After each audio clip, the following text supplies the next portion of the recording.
You don't know what's going to happen out here in these streets. You know, it's survival out here.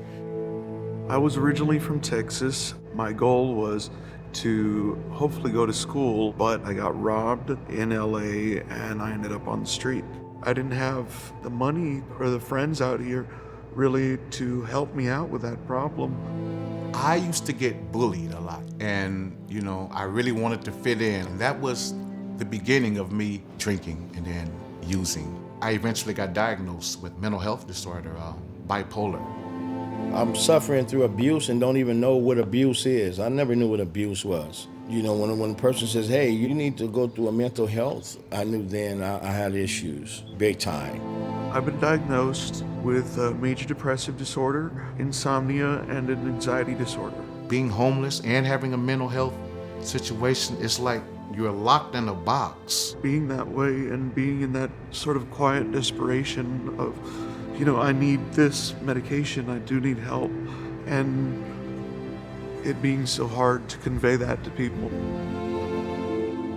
Unfortunately, here in Los Angeles County, there's an estimated 47,000 people who are living on the streets. When a police officer encounters, let's say, someone who is disturbing the peace, who has a mental illness, if they take them to jail, they can book them in 30 minutes and be on their way. It's a harsh thing to say, but jail has almost been like a second home. What typically happens with a person coming out of jail, then about 11 o'clock at night or 12 o'clock at night, they walk out of the jail. If you've been to the LA County Jail on Beauchamp Street, the only thing close by is Skid Row. Getting released and not having an opportunity to participate in treatment, and the cycle kept continuing. This vicious cycle of a revolving door in and out of our institutions. There are a lot of people that we believe shouldn't be in jail. You see guys who really belong there, and then you see guys who, kind of like in my situation, stuck. It's unfair, it's unethical. There has to be a better approach. They have this new program called the ODR program. And I says, what is that? And it says, we think that if you had your own place, you won't be out doing crime. It says, have you ever had your own place? I says, no, never. It's surreal, it's like, okay, I'll believe it when I see it, but it's real. There is a need for the continuum of services where a person who lives upstairs can come downstairs and receive mental health services. They get a caseworker that stays with them for life.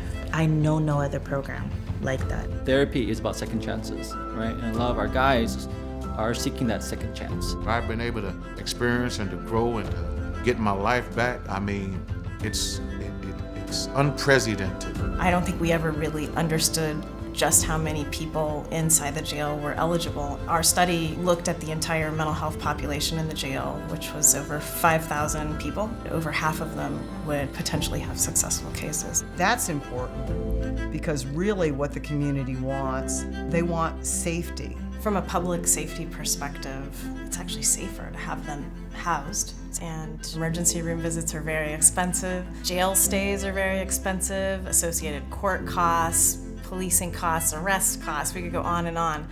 But if you just house somebody and you provide them with medication, it's actually affordable. That's rewarding. It's fulfilling. Why wouldn't we all want that?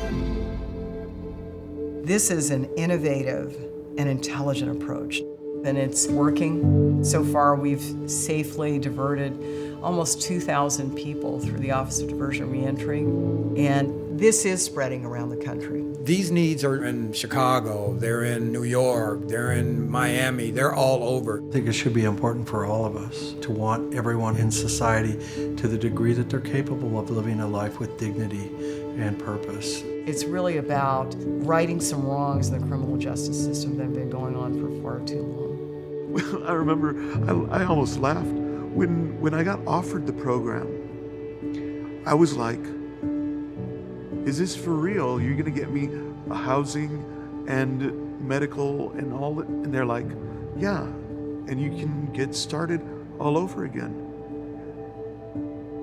It was jaw-dropping.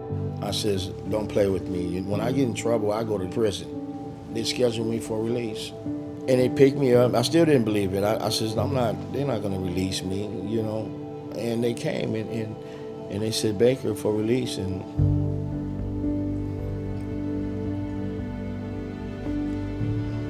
Excuse me for a minute.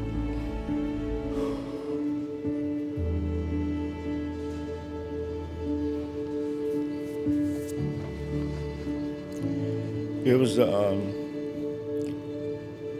best thing that ever happened to me.